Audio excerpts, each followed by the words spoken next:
children. I hope you all are doing good.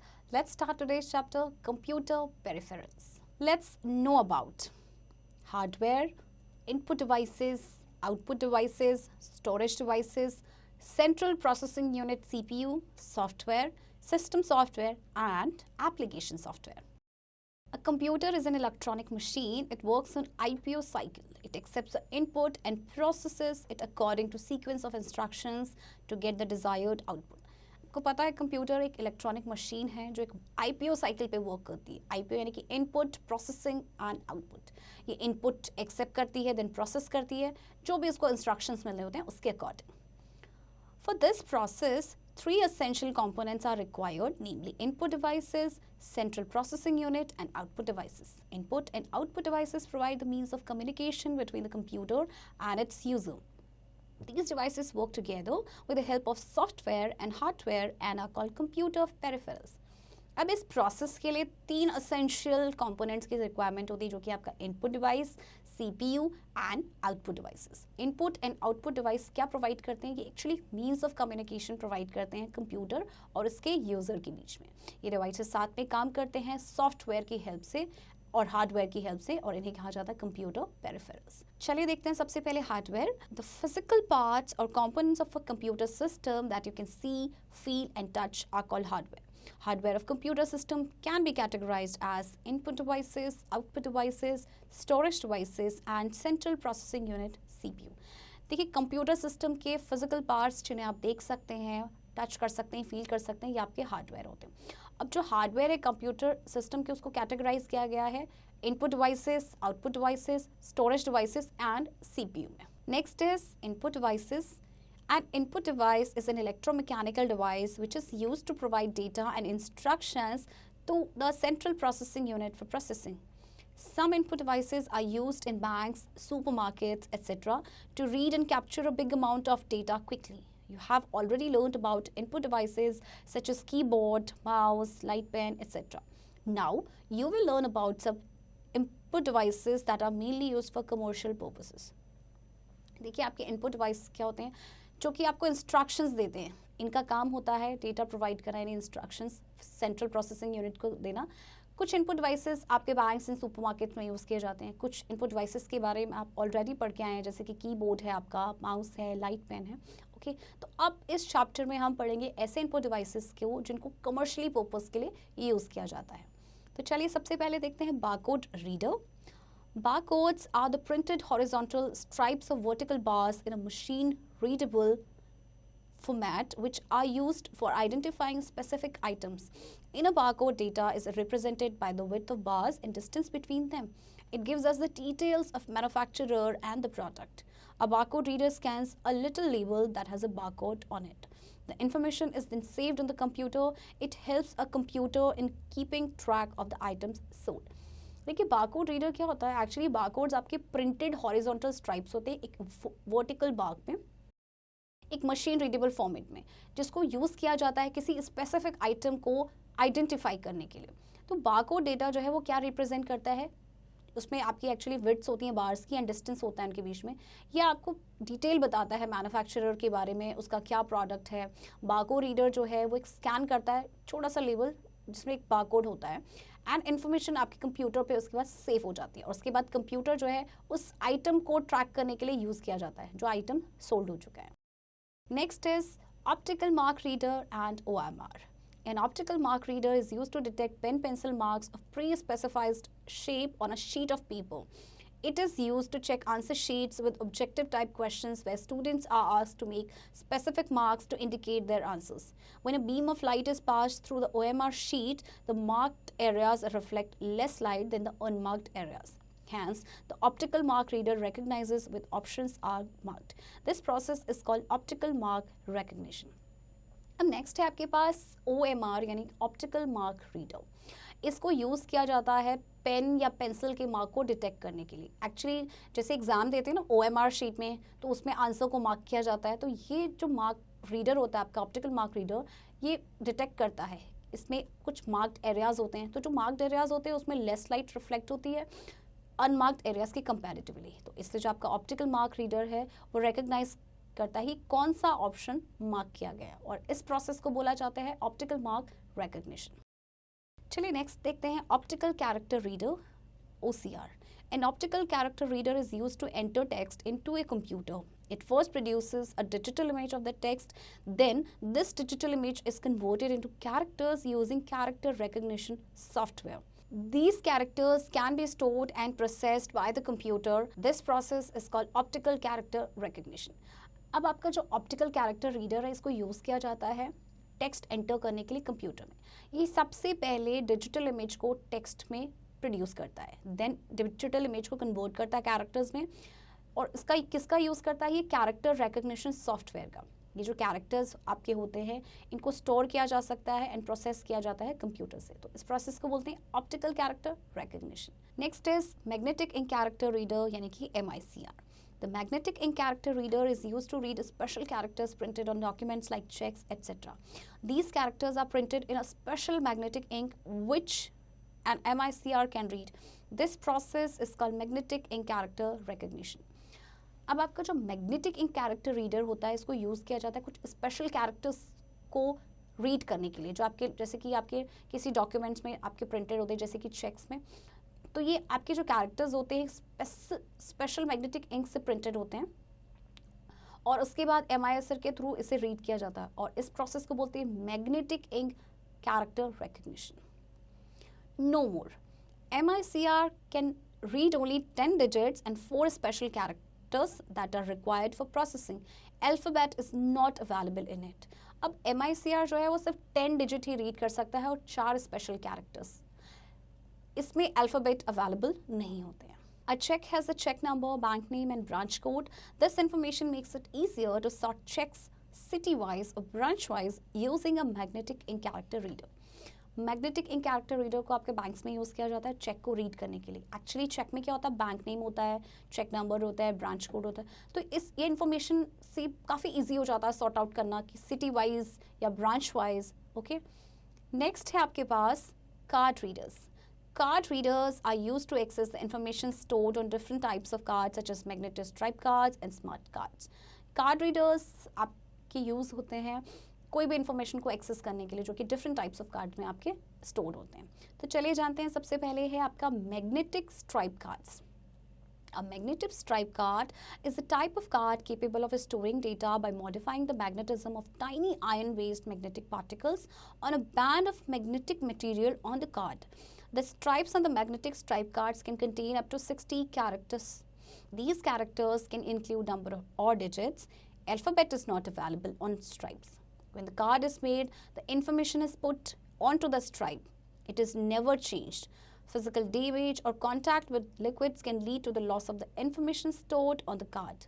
When the card is swiped through a magnetic card reader, it reads the pattern of magnetism quickly and accurately. Credit cards are examples of magnetic stripe cards. देखिए, आपका जो magnetic stripe card होता है ये is a type of card जो कि capable होता है डेटा को स्टोर करने में, और ये क्या करते हैं कि मॉडिफाई करते हैं मैग्नेटिज्म को, जो आपके छोटे से आयन बेस्ड मैग्नेटिक पार्टिकल्स होते हैं एक बैंड ऑफ मैग्नेटिक मटेरियल के. तो जो स्ट्राइप्स होते हैं मैग्नेटिक स्ट्राइप कार्ड्स में, इसमें आपके 60 कैरेक्टर्स होते हैं, और अगेन इसमें अल्फ़ाबेट्स अवेलेबल नहीं होते. तो जब कार्ड को बनाया जाता है तो इन्फॉर्मेशन को पुट किया जाता है स्ट्राइप में, और ये कभी भी चेंज नहीं होता. अगर कोई फिजिकल डैमेज हो जाए या लिक्विड्स के कांटेक्ट में आ जाए तो कुछ इन्फॉर्मेशन लॉस हो जाती है इसमें. तो कार्ड को जब स्वाइप किया जाता है मैग्नेटिक कार्ड रीडर में, तो ये जो मैग्नेटिज्म का पैटर्न है उसे रीड करता है क्विकली और एक्यूरेटली. आपके जैसे क्रेडिट कार्ड्स हैं, ये एग्जाम्पल्स हैं आपके मैग्नेटिक स्ट्राइप कार्ड्स के. नेक्स्ट देखते हैं smart cards. Smart cards are similar to the magnetic stripe cards, but they contain a small chip for storing large amount of information. The smart card reader is used to read smart cards. Smart cards are used for departmental stores, petrol pumps, public transports, etc. These smart cards are used to store information about the points that customers earn when they buy goods. अब smart card आपके क्या है, ये भी वैसे magnetic stripe card के जैसे ही होते हैं, बट इनमें एक छोटी सी चिप होती है जो कि लार्ज अमाउंट ऑफ इन्फॉर्मेशन को स्टोर करके रखती है. अब आपके जो स्मार्ट कार्ड रीडर होते हैं वो इन स्मार्ट कार्ड्स को रीड करते हैं. आपके कुछ स्मार्ट कार्ड्स यूज़ होते हैं डिपार्टमेंटल स्टोर्स में, पेट्रोल पंप्स में या फिर पब्लिक ट्रांसपोर्ट में. इन स्मार्ट कार्ड्स में एक्चुअली आपके जो इन्फॉर्मेशन है वो स्टोर होती है, जैसे कि पॉइंट्स मिलते हैं. आप कभी शॉपिंग करने जाते हैं किसी ब्रांड से तो आपको पॉइंट्स मिलते हैं, तो उसके बाद आप इन्हें रिडीम कर सकते हैं, राइट। चलिए नेक्स्ट है सम अदर इनपुट डिवाइसेस। सबसे पहले आपके पास trackball. A trackball is like a mouse. It has a roller ball mounted in a fixed position. The user can spin this roller ball in different directions to move the cursor on the screen. It is normally used in air traffic control room, sonar equipment on a ship or submarine, in computer, video games, etc. अब आपको जो track ball होता है ये mouse की तरह ही होता है। इसमें आपकी एक रोलर बॉल होती है और यूज़र इसको स्पिन कर सकते हैं डिफरेंट डायरेक्शन में, जिससे कि जो स्क्रीन में कर्सर होता है वो मूव करता है। और नॉर्मली ये यूज़ किया जाता है आपके जो एयर ट्रैफिक कंट्रोल रूम होता है या फिर जो सोनार इक्विपमेंट आपके शिप में या सबमरीन में होते हैं एंड कंप्यूटर वीडियो गेम्स में। Next is touch pad. A touch pad is usually found on laptops. It is used in place of a mouse. The user drags his or finger on the pad and the pointer moves on the screen. Also, there are 2 buttons on the touchpad. They behave just like the left and right mouse buttons. अब touch pad आपने देखे होंगे laptops में होते हैं, laptops में आपके mouse नहीं होता है, तो यूज़र क्या करता है कि ड्रैग करते हैं अपने फिंगर को पैड पे एंड देन उसके बाद जो पॉइंटर है वो मूव करता है स्क्रीन में। और यहाँ पे भी अगर आपने नोटिस किया हो तो 2 बटन्स होते हैं जैसे कि आपके माउस में होते हैं, right and left button. Next is a touch screen. A touch screen is an electronic visual display that the user can control through simple or multi-touch gestures by touching the screen with 1 or more fingers. The computer takes the user's response as input and acts on it. Nowadays, touch screens are very popular. They are used in public places such as banks, offices, airports, call centers, etc. अब touch screen से आप सभी familiar होंगे, right. Touch screen actually आपका एक electronic visual display होता है जिसमें यूज़र कंट्रोल करता है अपने सिंपल टच से, राइट। उसमें टच अपने डिफरेंट जेस्चर्स होते हैं अपनी एक या एक से ज़्यादा फिंगर्स को टच करके। कंप्यूटर फिर क्या करता है, यूज़र को रिस्पॉन्स को लेता है एज इनपुट और उसके बाद एक्ट करता है। और आपको पता है आजकल बहुत सारी जगहों पे ये स्क्रीन्स काफ़ी पॉपुलर है, जैसे कि आपके बैंक्स हैं, ऑफिसेज हैं, एयरपोर्ट्स हैं। नेक्स्ट है आपके पास graphic tablet. Graphic tablet is used to draw pictures. It has a flat surface and hundreds of copper wires. These wires are embedded below the surface of the tablet. Each copper wire receives electric signals. A special pan called stylus is attached to the tablet. It is sensitive to these signals. अब graphic tablet आपका क्या है, actually इसको use किया जाता है pictures को draw करने के लिए। इसमें एक फ्लैट सरफेस होता है जिसमें हंड्रेड्स आपकी कॉपर वायर्स होती हैं। इसके बाद जो वायर्स होती हैं एम्बेडेड होती हैं इस टैबलेट के सरफेस के नीचे। हर copper wire electric signal receive करता है। एक स्पेशल पेन जैसे कि कहते हैं स्टाइलस वो अटैच होता है टैबलेट और ये सेंसिटिव होता है इन सिग्नल्स की तरफ। चलिए अब हम पढ़ते हैं आउटपुट डिवाइसेस के बारे में। An output device is an electromechanical device used to convert the information produced by the computer into a form that a user can understand. As the word output suggests, output devices bring information out of a computer.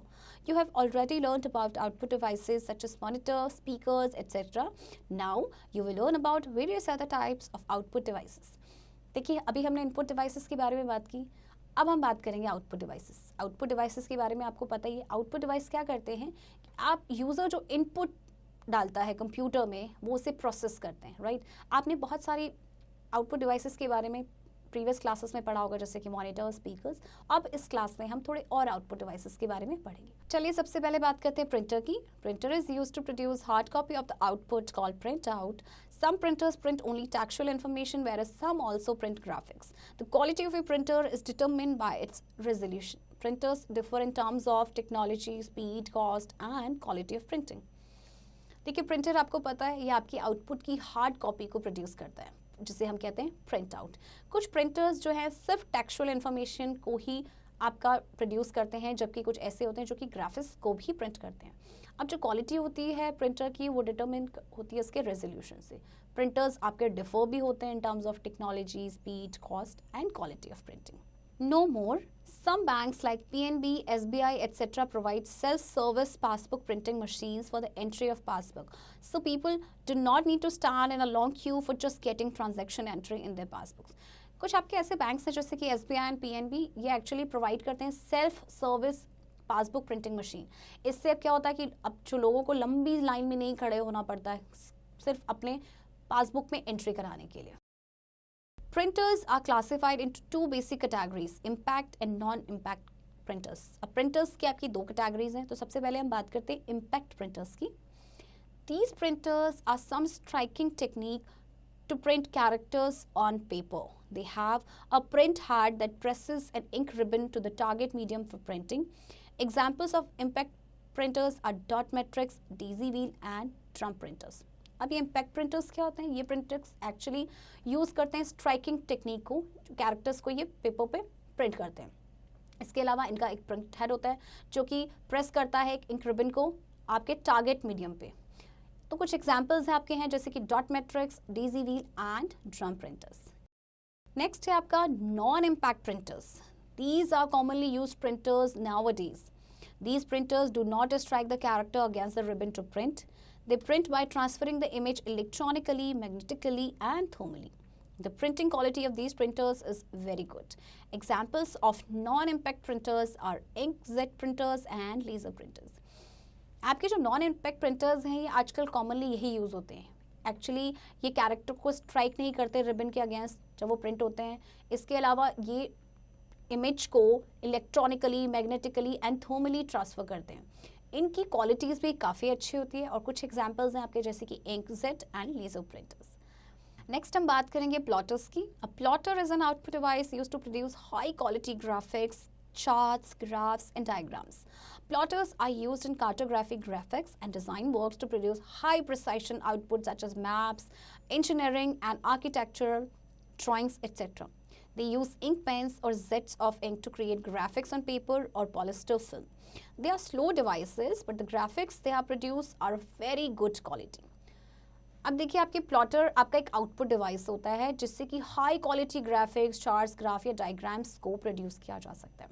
Actually आपके जो plotters होते हैं आपके cartographic graphics में use होते हैं, design works में use होते हैं, जैसे कि आपके मैप्स बनते हैं, इंजीनियरिंग और आर्किटेक्चरल ड्राइंग्स बनती हैं. इन सब में आपका प्लॉटर्स का यूज़ होता है. ये इंक पेन का यूज़ करते हैं या फिर सेट ऑफ इंक का यूज़ करते हैं जिससे कि ग्राफिक्स क्रिएट होते हैं पेपर पे या फिर पॉलिस्टर फिल्म में. ये थोड़े से स्लो ज़रूर होते हैं बट जो ग्राफिक ये प्रोड्यूस करते हैं इनकी क्वालिटी काफ़ी अच्छी होती है. नाउ देखिए plotters can be classified as shown below. Drum plotter, micrographic plotter, inkjet plotter and flatbed plotter. अब प्लॉटर्स को क्लासिफाई किया गया है आपके 4 कैटेगरीज में. चलिए नेक्स्ट देखते हैं LCD projector. Liquid crystal display projector takes the input from the computer and shows it on a big screen. It is mainly used to display PowerPoint presentations in schools, colleges, etc. अब LCD projector आपने school में अपने ज़रूर देखा होगा. Actually क्या होता है इसमें मेनली यूज़ किया जाता है जो आपकी PowerPoint प्रेजेंटेशन होती है उसे इसमें डिस्प्ले किया जाता है. Next is storage devices. The storage devices are also known as secondary, auxiliary, permanent and mass storage. They can hold the data, instructions and information for future use. The different storage devices are SSD, solid state drive, hard disk and flash drive or pen drive.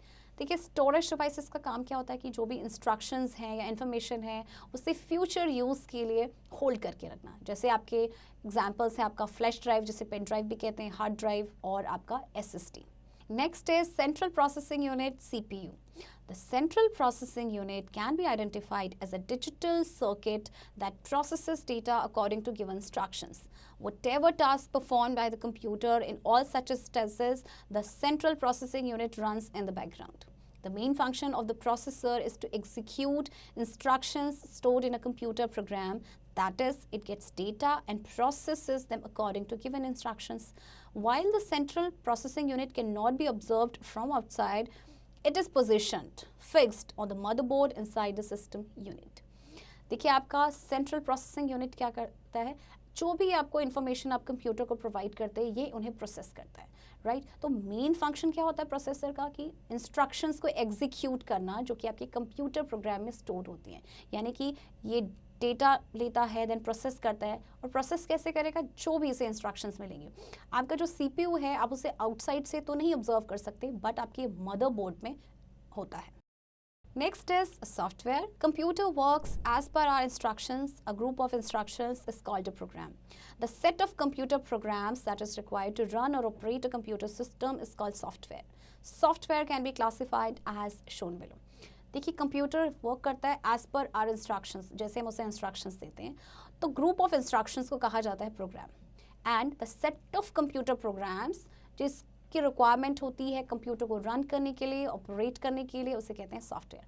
अब software को classify किया गया. देखिए आपको नीचे दिया गया है डायग्राम। सॉफ्टवेयर के आपके 2 टाइप्स हैं, system software and application software. System software के भी आपके 2 टाइप्स हैं, operating system and utility software. And आपके एप्लीकेशन सॉफ्टवेयर के भी आपके 2 पार्ट्स हैं, which is general purpose application software and specific purpose application software. चलिए नेक्स्ट हम बात करेंगे सिस्टम सॉफ्टवेयर के बारे में। A system software refers to a set of programs which has been written for the proper functioning of the computer system. It manages various tasks such as controlling different operations, moving data in and out of the computer and executing application programs. देखिए system software का मतलब क्या है, set of programs जिसको लिखा गया है proper functioning के लिए कंप्यूटर सिस्टम के लिए। ये मैनेज करता है बहुत सारे टास्क, जैसे कि डिफरेंट ऑपरेशंस को कंट्रोल करना या डेटा को मूव करना in and out of the computer and application program को एग्जीक्यूट करना। The main functions of system software are to increase the efficiency of the hardware of a computer to make computer simple and easy to use. Examples of system software are operating systems like Windows, DOS, Disk Operating System and Linux. अब main functions क्या है system software को, efficiency को increase करना, जो computer की hardware है उसकी एफिशिएंसी को इंक्रीज करना एंड कंप्यूटर को सिंपल एंड इजी करना जिससे हम उसे यूज़ कर सके। तो कुछ एग्जांपल्स हैं आपके, जैसे कि विंडोज़, डॉस, लाइनक्स, ये सारे आपके सिस्टम सॉफ्टवेयर के एग्जांपल्स हैं। No more Utility software is a collection of one or more programs that helps the user in system maintenance tasks of routine nature. These software programs help the user in disk formatting, data compression, data backup, scanning for viruses, etc. Utility software actually आपका collection है एक या एक से ज़्यादा programmes का जो कि यूज़र को हेल्प करता है इन सिस्टम मेंटेनेंस। ये जो सॉफ्टवेयर हैं प्रोग्राम, ये आप यूज़र को हेल्प करते हैं डिस्क फॉर्मेटिंग में और डेटा कंप्रेशन में, डेटा बैकअप में और यहाँ तक कि वायरसेस की स्कैनिंग में भी। Next is application software. An application software utilizes the capacities of computer directly to a dedicated task. It helps the user to perform a certain type of task.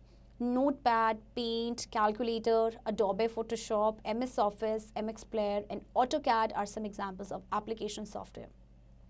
This list is never ending as every day a new application software comes into the market.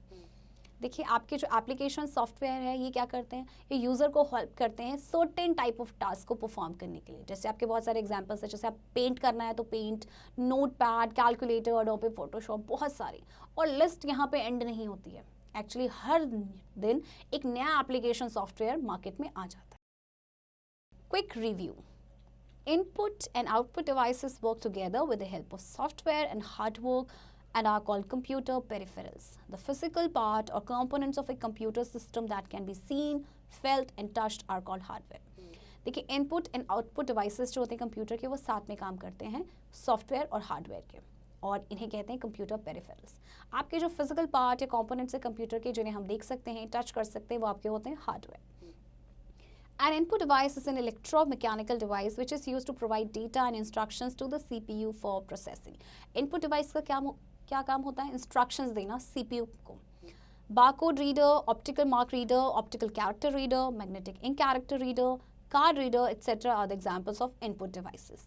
An output device is an electromechanical device used to convert the information produced by the computer into a form that a user can understand. Output device का काम क्या होता है कि जो user उससे input देता है उसको आपको प्रोड्यूस करना है ऐसे फॉर्म में कि यूज़र उसको समझ सके। A group of instructions is called a program. Card readers are used to access the information stored on different types of cards such as magnetic stripe cards and smart cards. Children, I hope आपको ये chapter समझ आया होगा। Exercise की practice अब आप खुद से करेंगे।